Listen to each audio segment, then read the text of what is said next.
Okay, in this video I'm going to talk about the Rolle's theorem. So basically the theorem says that so let's say that we have a function f that is defined on a closed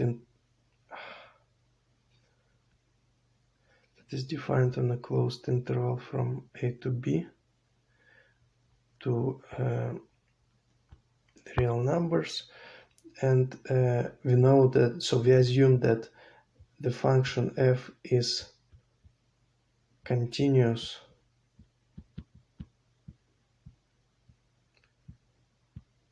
in this whole interval, and here it is important that it's a closed interval, not the open interval. So like a and b are included in the interval, so it's continuous on the closed interval. It is differentiable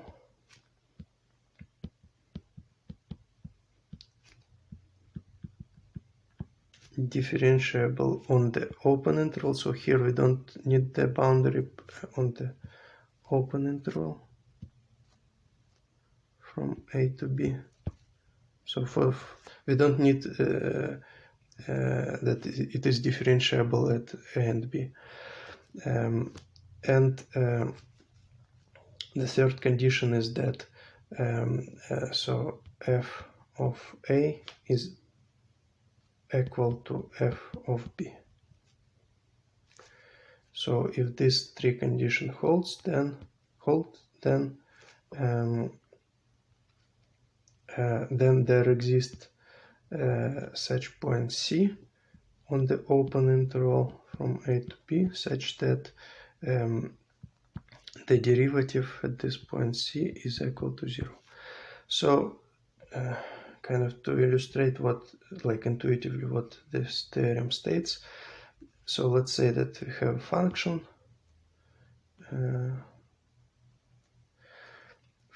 f, and so let's say that we found the function, we found an interval where the function has the same value at both ends of this interval. So this is a and this is b. So f of a is equal to f of b. So if you found such an interval, and the function f is continuous on the whole closed interval, so from a to b including a and b, and differentiable on the open interval, then there is a point C. In this case it would be here. There is a point C such that the derivative at this point is 0. And the derivative, like visually, it's visually the derivative is a tangent to the graph of the function. So the derivative 0, it means that the tangent would be horizontal. So let's consider the proof.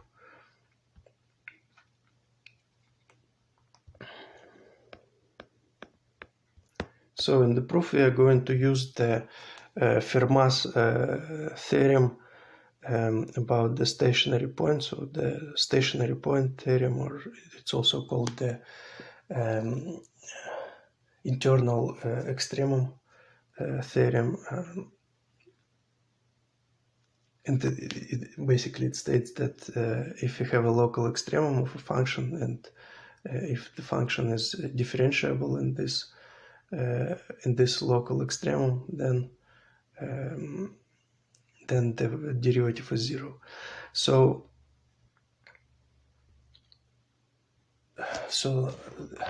but first, before we can apply this theorem, so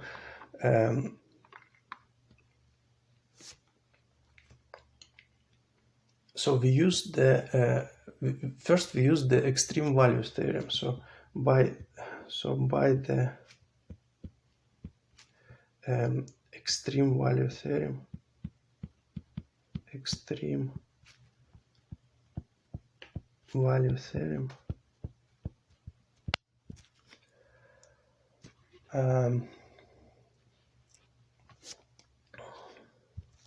the function f attains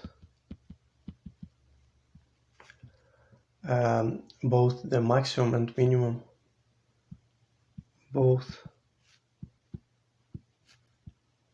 the maximum and the minimum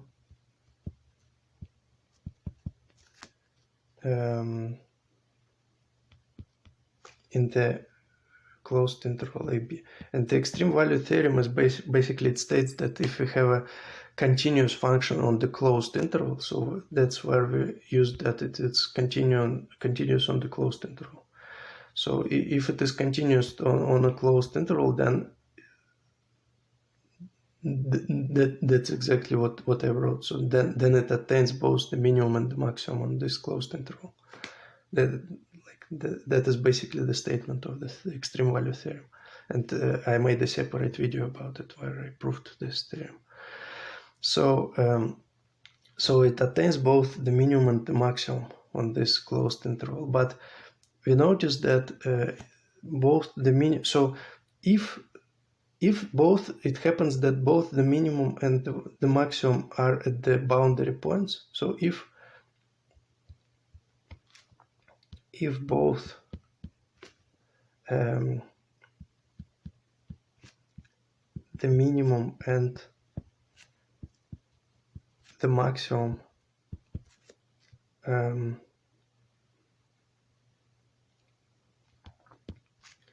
are at A and B, either A or B, so boundary points of the interval, then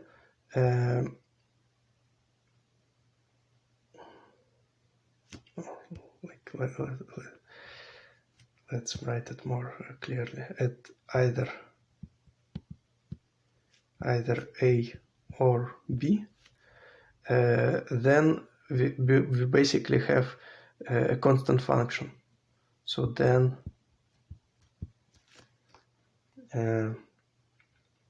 so basically we have, by the condition of the theorem, we have that f of A is equal to f of B, right?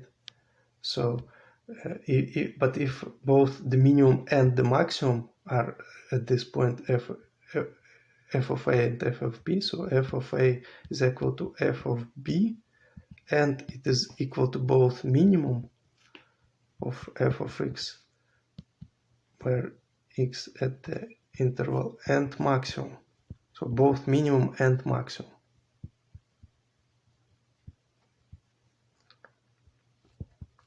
F of x. Then f of x is just a constant. F of x is constant. Is a constant function, so it means that like f of x is equal to a certain value, let's say A capital, for all x in the interval from A to B. So, and then the derivative is 0 by definition. The derivative of f of x is equal to 0 for all x.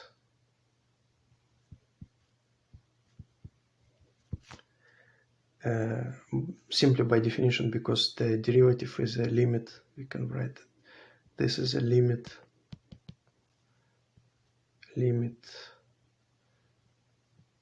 h tends to 0 of the f of x plus h minus f of x divided by h. And so since the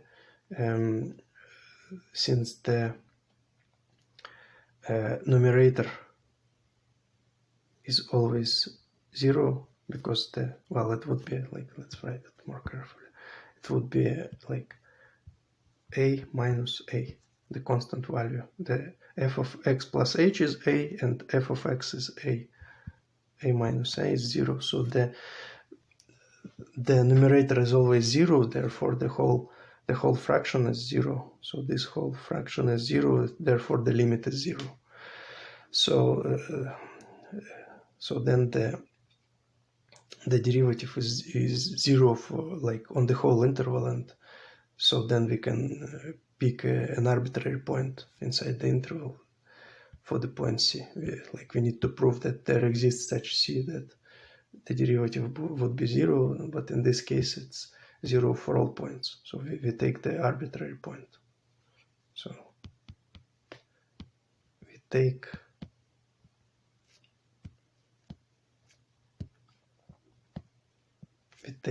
an arbitrary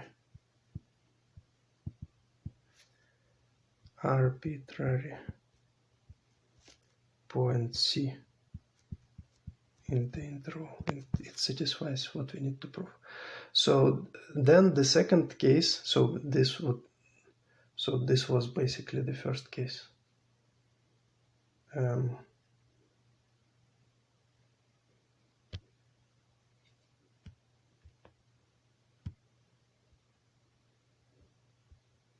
Case 1. So the case 1 was that if both the minimum and the maximum are at the boundary points, like either A or B. So case 2 is when either the minimum or the maximum is an internal point in the interval. Either the minimum or the maximum of the function. So by the extremal value theorem, both the minimum and maximum are attained at some point in the closed interval, but case 1 is when both this minimum and maximum are at the boundary point, and case 2 when either the minimum or the maximum is an internal point.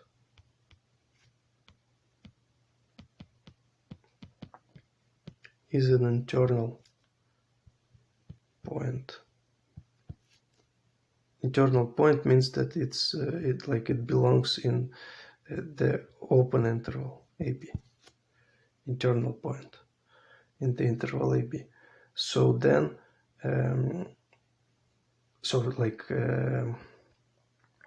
then this point is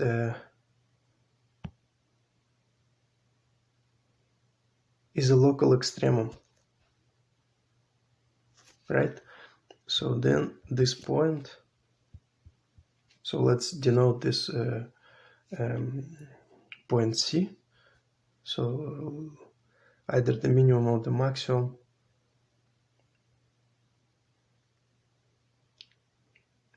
so denoted by C is an internal point C belonging to this interval. So then C is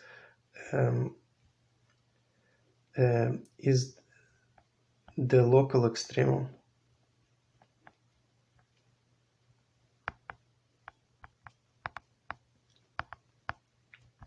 it's a local extremum.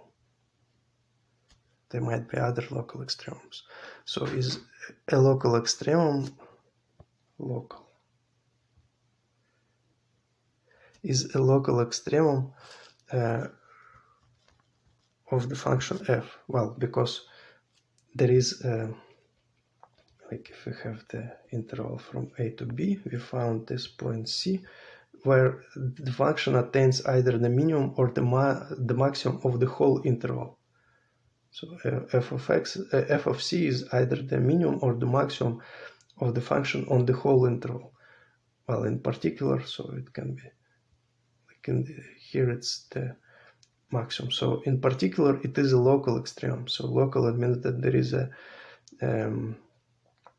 is a delta such that in the interval there exists a delta such that in the interval C minus delta, C plus delta, f of C is the maximum, but it is the maximum on the whole interval. So therefore, it's obviously a local extremum.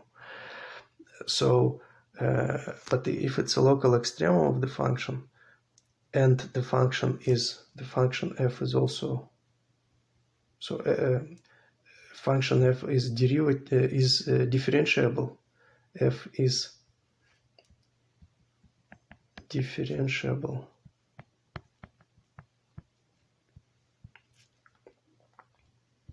at C, because it is differentiable on the whole open interval from A to B. So from these two conditions, this and this, by the Fermat, so by the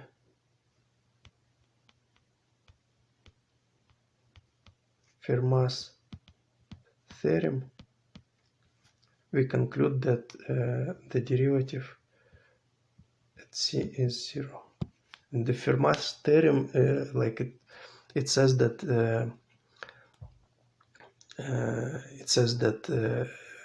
if we have a function with a local extremum and it is differentiable at the local extremum, then this derivative is 0. It's important that the local extremum, and this is an interior point.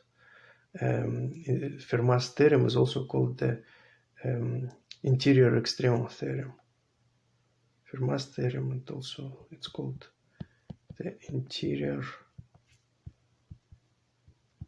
extremum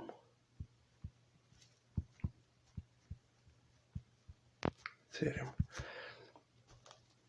So if we have an interior point in an open interval, and the point that is a local extremum, and the function is differentiable at this point, so basically these two conditions, then the derivative is 0.